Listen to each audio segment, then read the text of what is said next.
لیکن ہمارا بچہ 1 گھنٹے 2 گھنٹے دیکھ رہا ہے. اب کیا ہوا 1.5 2 سال کا بچہ اس قدر جو ہے وہ عاقل ہو چکا ہے کہ اس کو موبائل نہیں ملتا ہے تو پریشان ہوتا ہے. تو آج کے دور میں تو تربیت بہت زیادہ مشکل کام ہے, اتنا سخت مرحلہ ہے کہ آپ دیکھیے. لیکن سوال یہ پیدا ہوتا ہے کہ اگر ماں باپ دیندار نہ ہو پھر کیا ہو؟ قرآن تو کہہ رہا ہے کہ ماں باپ کی اطاعت کرو, اللہ بھی کہہ رہا ہے کہ ماں باپ کی اطاعت کرو. مگر اگر ماں باپ دیندار نہ ہو تو پھر کیا کیا جائے؟ مثلا کوئی مسلمان ہو گیا لیکن اس کا باپ کرسچن رہا, اس کا باپ عیسائی رہا, اس کا باپ یہودی رہا, اس کا باپ جو ہے ہندو رہا, تو کیا ایسے میں کیا کرنا چاہیے؟ اکثر لوگ سوال کرتے ہیں اور 1-2 سوال میرے پاس بھی ہے کہ ہم تو مسلمان ہیں اور ہمارے والدین ابھی بھی اپنے پرانے مذہب میں ہیں, تو کیا کریں؟ پیغمبر کے پاس ایک شخص آیا, آنے کے بعد کہتا ہے یا رسول اللہ میں مسلمان ہو گیا مگر میری ماں عیسائی ہے, اب یہ بتائیے کہ میں اپنی ماں کے ساتھ کیسا عمل کروں؟ میں اپنی ماں کے ساتھ کیسا عمل کروں؟ میرا رد عمل ماں کے ساتھ کیا ہونا چاہیے؟ تو پیغمبر نے ارشاد فرمایا, اگر آج کی زبان میں کہوں تو پیغمبر نے کہا کہ دیکھو تم اپنی ماں کے ساتھ جیسا عمل پہلے کرتے تھے اس سے بہتر کرنا شروع کر دو. یعنی کہ گھر کے کاموں میں ہاتھ بٹانا شروع کر دو, برتن دھونا شروع کر دو, ماں کے کپڑے بدلنا شروع کر دو, ماں کو نہانے میں مدد کرنا شروع کر دو. اب جانے والا تھا پیغمبر کا گیا اور جانے کے بعد اس نے یہی سب کرنا شروع کیا. ماں حیران, انگشت بدلنا, پریشان کہ آخر معاملہ کیا ہے. آنے کے بعد فوراً اپنے بیٹے سوال کرنے کے لیے بتاؤ کہ یہ آخر تمہیں کیا ہوا ہے, تم پہلے تو ایسے کرتے, پہلے تو تم نے کبھی یہ تمام کام نہ کیے. اس نے کہا کہ والدہ اے میری ماں, جس پیغمبر نے میں نے دین کو اپنایا ہے اس پیغمبر نے مجھ سے کہا ہے کہ تم جب اپنی ماں کے ساتھ جاؤ تو ماں کا احترام کرو اور ایسا احترام کرو کہ ماں کے ہر کام میں مدد کرو. بس اس عورت نے کہا, اس ضعیفہ نے کہا کہ اگر محمد کا دین یہ سکھاتا ہے کہ ماں کا احترام اس طریقے سے کرنا چاہیے تو میں محمد کے دین کو قبول کرتی ہوں اور کل میں لا الہ الا اللہ پڑھتی ہوں.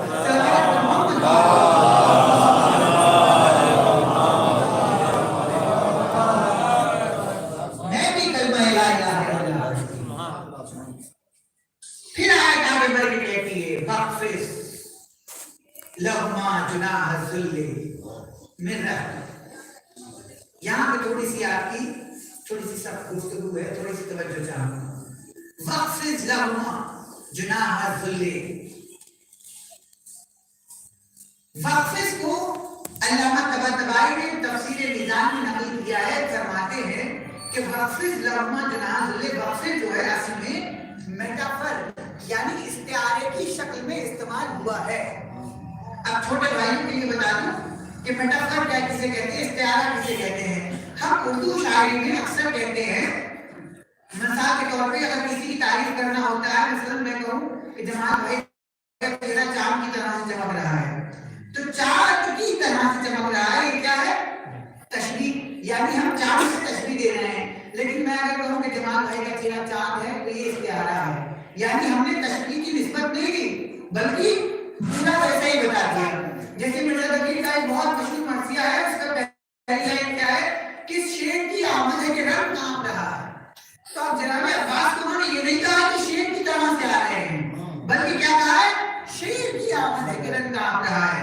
تو یہ شیر کی آمد کیا استعارہ ہے. علامہ طباطبائی کہتے ہیں تفسیر میزان میں کہ وقف جو ہے بیسیکلی کیا ہے, یہ استعارے کے طور پہ لیا ہے. وقف کا مطلب یہ ہوتا ہے کہ چڑیا کا جو چھوٹا بچہ ہوتا ہے جب وہ اپنی ماں کے پاس جاتا ہے اور ماں اس کو دانا دیتی ہے تو وہ اپنے پروں کو پھڑپھڑاتا ہے. پھڑپھڑاتا ہے کس بات سے؟ اس رحم کی امید سے کہ میری ماں مجھے دانا دے گی.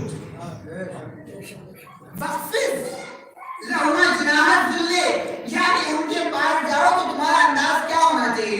سینہ چوڑا کے نہیں جانا ہے, ایسے کر کے نہیں جانا ہے, سینہ چوڑا نہیں کرنا ہے. ماں باپ کے سامنے جاؤ تو ایسے نہیں کرنا ہے کہ آپ نے ان پہ کوئی احسان کر دیا. قرآن کیا کہتا ہے؟ وقف لہما جناح الذل, جب ان کے پاس جاؤ تو اس طریقے سے جاؤ کہ جب ایک چڑیا اپنے گھونسلے میں آ کے دانا لے کے بیٹھتی ہے تو اس کے بچے جب پھڑپڑانا شروع کرتے ہیں اس امید کے ساتھ کہ اب ہماری ماں ہمیں دانا دینے والی ہے, اس طریقے سے اپنے ماں باپ کے پاس. اور اس کے بعد کیا رحمت ہے تو رب ہمارا بیان سے اور پھر دعا کرو پیغمبر اپنے ماں باپ کے لیے, اور دعا کرو اس لیے کہ پروردگار جیسے تو نے انہوں نے بچپن میں ہمارے اوپر کرم کیا ہے ویسے تو ان پر اپنی رحمتوں کو نازل فرما.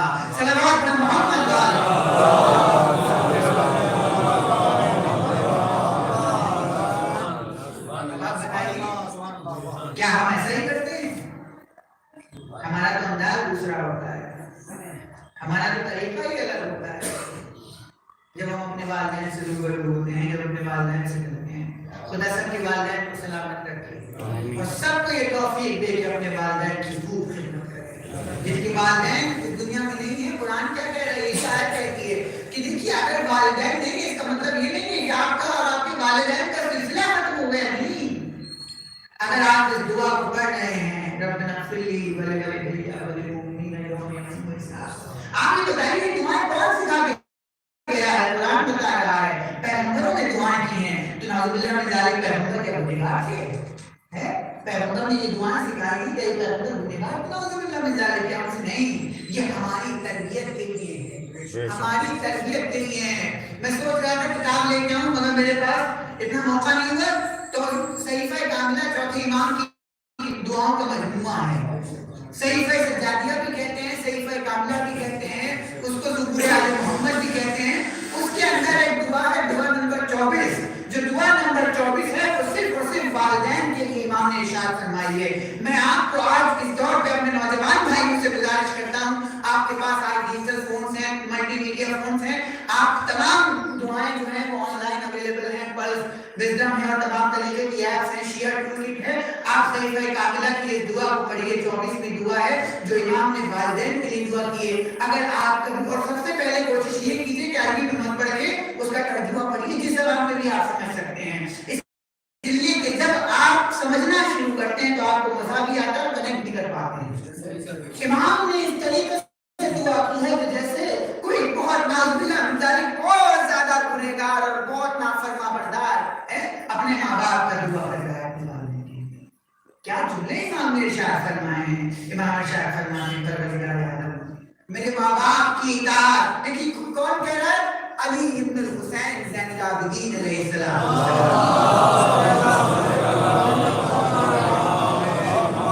دیکھیے میں نے کہا تھا کہ میری جو گفتگو ہے یہ بہت سوکھی ہوگی، بہت سخت ہوگی، مگر اس کا یہ مطلب نہیں کہ آپ صلوات بھی ہلکے پڑھیں.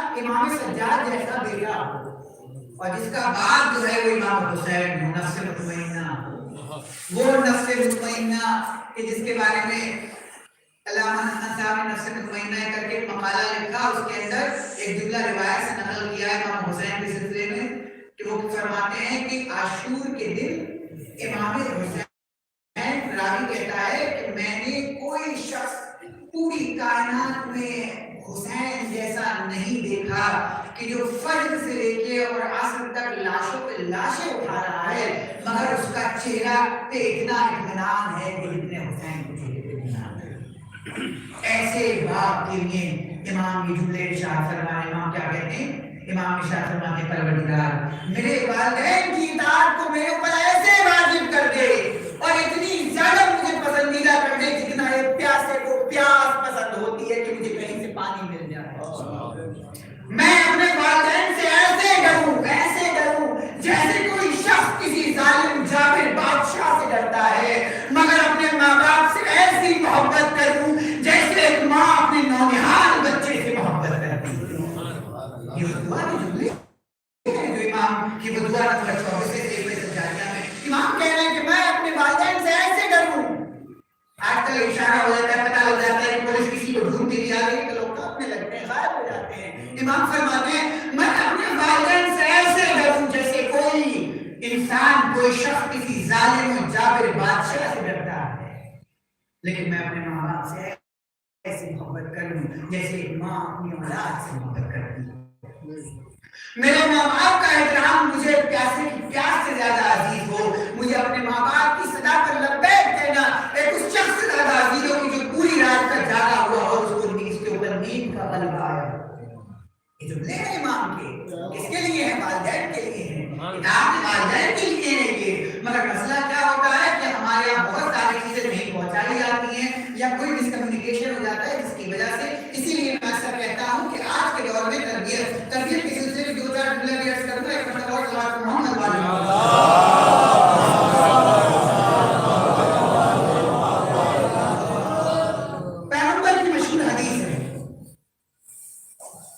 تربیت کے سلسلے میں ذکر آتا ہے تو کرتا ہوا چلتا ہوں کہ بچوں کی تربیت کیسے کرنی چاہیے.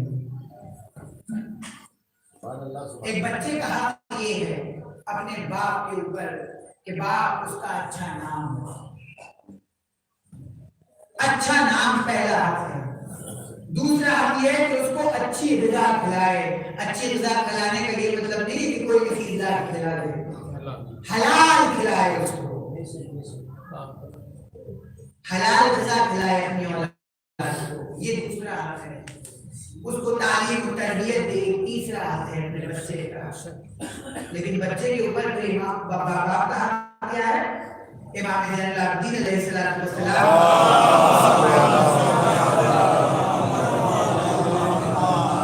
الحقوق میں ارشاد فرماتے ہیں بچوں کو کہ تمہارے باپ کا حق یہ کہ دیکھو تم کیا ہو, تم یاد رکھو کہ تمہارا باپ جو ہے ایک جڑ کی مانند ہے. ایک درخت میں جو جڑ ہوتی ہے وہ جڑ کی مانند ہے اور تم اس کی شاخ ہو. یہ ہمیشہ یاد رکھنا کہ اگر کبھی اپنے اندر کسی خوبی کو پاؤ تو اپنے باپ کا شکریہ ادا کرنا کہ تمہارے باپ کی وجہ سے. امام فرماتے ہیں رسالۃ الحقوق میں کہ یہ تمہارے باپ اگر کسی خوبی کو اپنے اندر پاؤ تو یہ مت کہے کہ میں. لوگ بڑے ہو جاتے ہیں, صاحب دولت ہو جاتے ہیں, صاحب منصب ہو جاتے ہیں, آپ ان سے کہیے اور یہ کیسے حاصل کیا؟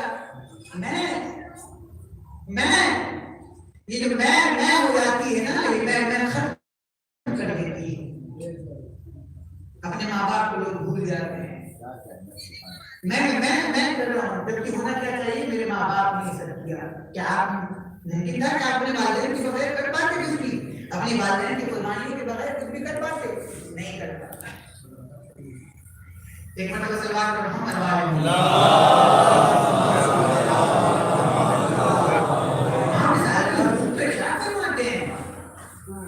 کہ تم جب بھی کبھی اپنے اندر کسی خوبی کو دیکھو تو اپنے باپ کا شکریہ ادا کرو, دعا کرو اپنے باپ کے لیے کہ اگر تمہارے اندر کوئی بھی خوبی پائی جاتی ہے تو تمہارے باپ کی بنا پر ہے, اس لیے کہ تمہارا باپ ایک درخت کی جڑ کے مانند ہے اور تم اس کی شاخ کے مانند. تو بچے کا حق یہ ہے کہ باپ اچھا نام رکھے, اچھی تربیت دے, اچھا غذا کھلائے, اچھی جو ہے تعلیم دے. تو پیغمبر کی ایک اور حدیث ارشاد فرماتے ہیں کہ تعلیم و تربیت کی 3 اسٹیج ہے. پہلی اسٹیج میں کیا ہے کہ بچہ جب پیدا ہونے سے لے کے 7 سال تک کا بچہ ہے تو اب وہ جو بچہ ہے وہ آپ کا بادشاہ ہے. بچہ کیا ہے؟ آپ کا بادشاہ ہے. اب بادشاہ کا مطلب کیا ہوتا ہے کہ آپ کو اس کے نخرے اٹھانے ہیں. بچہ جس چیز کو ضد کرے گا آپ کو لا کے دینی ہے. ہر جائز چیز کو جو جائز حاجت ہے اس کی, جو بھی جائز خواہش ہے اس کو آپ کو پورا کرنا ہے, منع نہیں کرنا ہے. 7 سال تک آپ کو اس کو تمام ناز نخرے اٹھانے ہیں. اب 7 سے جب 14 سال کا پیریڈ آئے گا وہاں پر وہ آپ کا غلام ہے. اب غلام کا یہ مطلب نہیں ہے کہ جو عرب کے زمانے میں ہوتا تھا کہ آقا گھوڑا لے کے کھڑا ہو جایا کرتا تھا, بلکہ غلام سے مراد یہاں پر یہ ہے کہ جیسے کبھی جب غلاموں کو خریدا جاتا تھا تو مالک ان کو سجاتے تھے, ان کی تربیت کرتے تھے.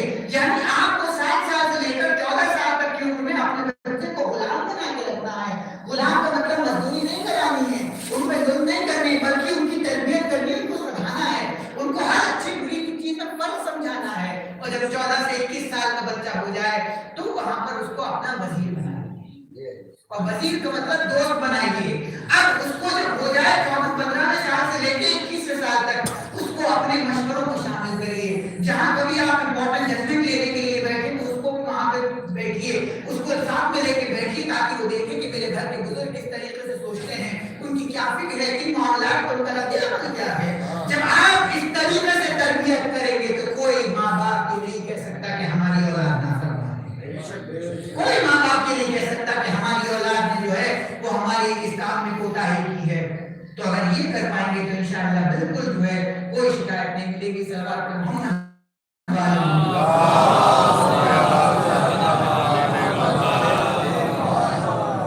تربیت آسان نہیں ہے, لیکن قرآن مسلسل اس چیز کی آپ کیا کر رہا ہے, تنقید کر رہا ہے, آپ کو مسلسل انوائٹ کر رہا ہے کہ اپنے ماں باپ کو, اپنے ماں باپ کے احترام کو سمجھو, اپنے ماں باپ کے احترام کو سمجھو. اس لیے کہ اللہ نے اپنے اور ماں باپ کے درمیان کسی کو نہیں رکھا. اور پھر قرآن کیا کہتا ہے, اللہ تعالیٰ جب کہتا ہے ان کو جھڑکو تک نہیں. ابھی تو اس کی بات ہو رہی تھی کہ